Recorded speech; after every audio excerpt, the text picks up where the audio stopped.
میں دعا پڑھا تو سب لوگ پڑھ لیجیے، ٹھیک ہے؟ سب لوگ پڑھیں۔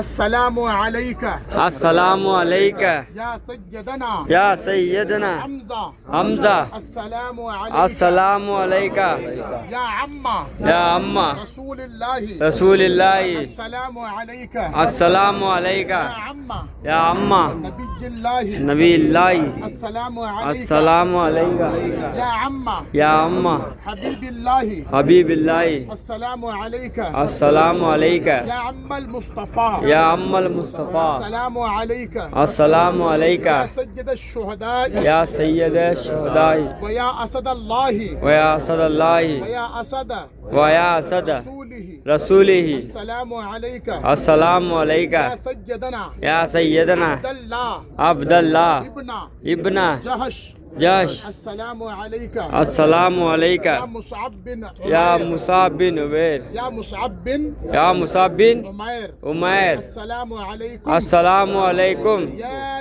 شہداء یا شہداء احد احد کافتن کافتن عامتن عامتن ورحمۃ اللہ ورحمۃ اللہ وبرکاتہ وبرکاتہ السلام علیکم السلام علیکم یا شہداء یا شہداء یا سعداء یا شہداء یا نجباء یا نجباء یا نقباء یا نقباء یا اہل الصدق یا اہل صدق والوفاء والوفاء السلام علیکم السلام یا علیکم مجاہدین یا مجاہدین فی سبیل اللہ فی سبیل اللہ حق جہادہ حق جہادی سلام علیکم سلام علیکم ما صبرتم بما صبرتم نعمہ فنعما عقبى الدار ركب الدار السلام علیکم السلام یا علیکم شہداء یا شہداء احد احود کافتن کافتن عامتن عامتن رحمۃ اللہ ورحمۃ اللہ وبرکاتہ وبرکاتہ۔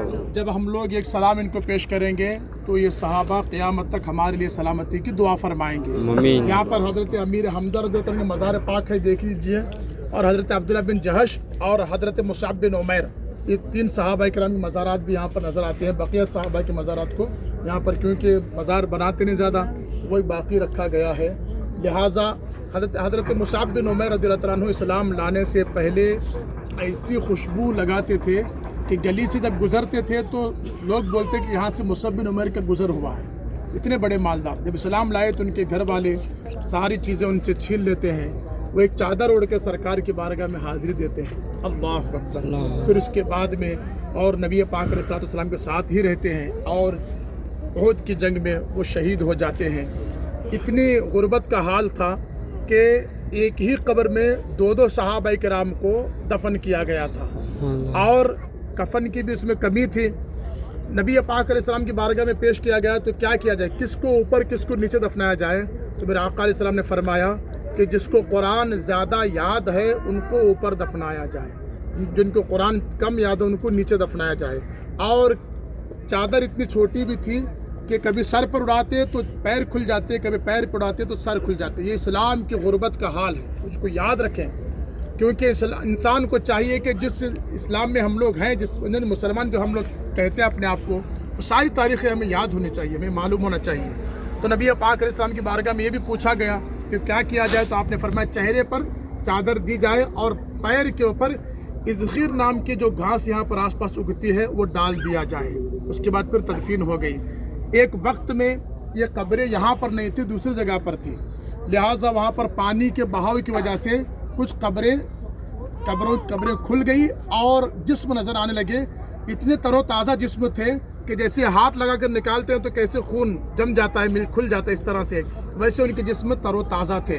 اور ایک جن کا نام حضرت فاطمہ تھا، وہ جب یہاں سے گزری تو انہوں نے سلام کیا، السلام علیکم یا شہداء احد، تو یہاں سے جواب بھی ان کو سنائی دیا، سبحان اللہ۔ لہٰذا شہیدوں کے بارے میں قرآن پاک میں رب تبارک و تعالیٰ نے فرمایا ہے وَلَا تَقُولُوا لِمَن يُقْتَلُ فِي سَبِيلِ اللَّهِ أَمْوَاتٌ بل احیاء ولکن لا تشعرون، کہ جو لوگ اللہ کی راہ میں قتل کیے جائیں انہیں مردہ نہ کہو بلکہ وہ زندہ ہیں، تمہیں ان کی زندگی کا شعور نہیں ہے۔ اور دوسری جگہ پر آئے کہ ولا تحسبن الذین قتلوا فی سبیل اللہ اموات، جو لوگ اللہ کی راہ میں شہید کیے جائیں انہیں مردہ سوچو بھی نہیں، ان کے ان کی روحوں کو جنت کے ہرے رنگ کے پرندوں کے دلوں میں رکھا جاتا ہے اور وہ جنت کے پرندے کہیں بھی جنت میں گھومتے ہیں. سبحان اللہ. یہ ان کا اتنا بڑا مرتبہ. شہید جب جنت میں جائیں گے تو اللہ تبارک و تعالیٰ کی بارگاہ میں کہیں گے مولا سب کچھ ہے یہاں پر مگر وہ مزہ نہیں جو تیری راہ میں قتل کرنے میں مزہ آتا ہے. سبحان اللہ. وہ مزہ نہیں جو تیری راہ میں شہید ہونے میں مزہ آتا ہے. تو ہمیں زندگی دے تاکہ ہم جائیں اور تیری راہ میں شہید ہو جائیں.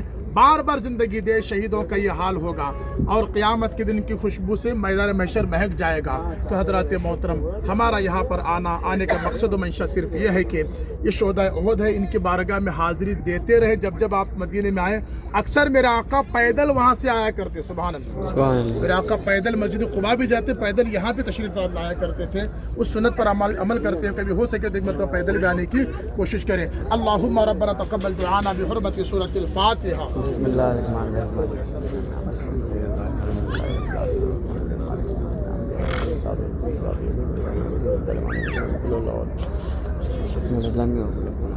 اللهم ربنا آتنا في الدنيا حسنة وفي الآخرة حسنة وقنا عذاب النار. آمين. اللهم ربنا تقبل منا إنك أنت السميع العليم. وتب علينا يا معبودنا إنك أنت التواب الرحيم. وقنا عذاب القبر وقنا عذاب الحشر وقنا عذاب الدين وقنا عذاب الدارين وقنا عذاب الخزع وقنا عذاب الجوع وقنا عذاب الميزان. رب العالمین مولا کریم ہم سب کی حاضری کو اپنی بارگاہ میں قبول فرما. ہم سب نے یہاں پر قرآن مقدس کی صورتوں کی تلاوت کی. ان تمام کا ثواب حضرت امیر حمزہ رضی اللہ تعالیٰ عنہ, حضرت عبداللہ بن جہش, حضرت مصعب بن عمیر رضی اللہ تعالیٰ عنہم اور تمام شہداء احد کی بارگاہوں میں پیش کرتے ہیں. قبول فرما. مولا کریم جملہ شہداء احد کے فیضان سے ہم سب کو مالا مال فرما. ان کے درجات کو بلندی عطا فرما اور ان کے صدقے ہماری بخشش و مغفرت فرما. ہم سبوں کے خاندانوں میں جتنے بھی چھوٹے بڑے انتقال کے مرا تمام کی بخشش و مغفرت فرما. تمام کے درجات کو بلندی عطا فرما. نبی پاک علیہ الصلوۃ والسلام کے فرامین پر پوری دنیا کے مسلمانوں کو عمل کی توفیق عطا فرما.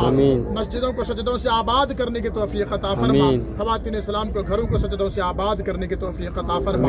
پروردگار عالم دنیا کی محبتیں ہمارے دلوں سے کم فرما کر آخرت کی محبتیں ہمارے دلوں میں جاگوزی فرما کر سب پر احسان عظیم فرما. جو جیسے مقصد لے کر کے یہاں پر دعا کے لیے ہاتھ اٹھائے مولا تمام کو نیک مقاصد میں کامیابی کامرانی عطا فرما. تمام کی جائز تمناؤں کو پوری فرماتے ہوئے سب پر احسان عظیم فرما. مولا جو مانگ رہے ہیں وہ بھی عطا فرما. جو مانگ چکے ہیں وہ بھی عطا فرما. جو مانگنے سے رہ گئے وہ بھی عطا فرما. ایمانی زندگی ہم سب کو ہمیشہ ہمیشہ نصیب فرما. ایمان پر ہمارا خاتمہ بالخیر فرما. قال اللہ تبارک و تعالی فی شان عظمت حبیبہ الکریم ان اللہ وملائکتہ یصلون علی النبی یا ایھا الذین آمنوا صلوا علیہ وسلموا تسلیما. اللہم صلی علی سیدنا مولانا محمد بارک وسلم. السلام علیکم یا حبیب رسول اللہ صلی اللہ تعالی علیہ وسلم. سبحان ربک رب العزۃ عما یصفون وسلام علی المرسلین والحمد للہ رب العالمین بحق لا الہ الا اللہ. اور یہ پہاڑ دیکھ لیجئے اس کونے سے لے کر کے اس کونے تک اگر نیچے سے راؤنڈ مارا جائے تو 13 سے 14 کلومیٹر تک ایک پہاڑ ہے.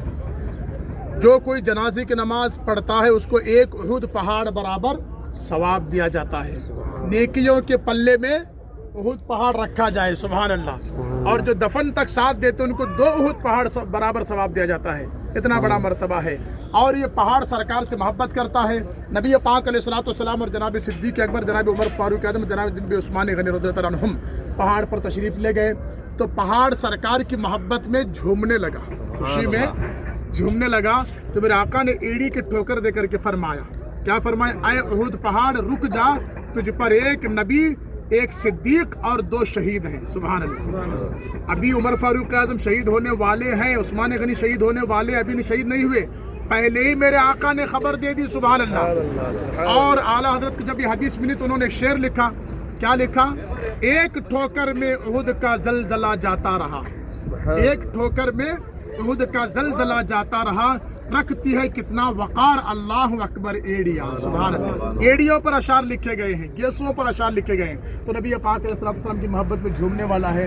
کچھ لوگ جاتے ہیں وہاں پر اور وہاں کی مٹی بھی لے کر کے آتے ہیں. نہیں لانا چاہیے, یہ محبت میں تڑپتا ہے پہاڑ, لہٰذا اس کو یہیں پر رکھے, اس کو دیکھ کے زیارت کریں. یہ جنت میں جائے گا پہاڑ انشاءاللہ. ٹھیک ہے, یہ مکمل ہو گیا.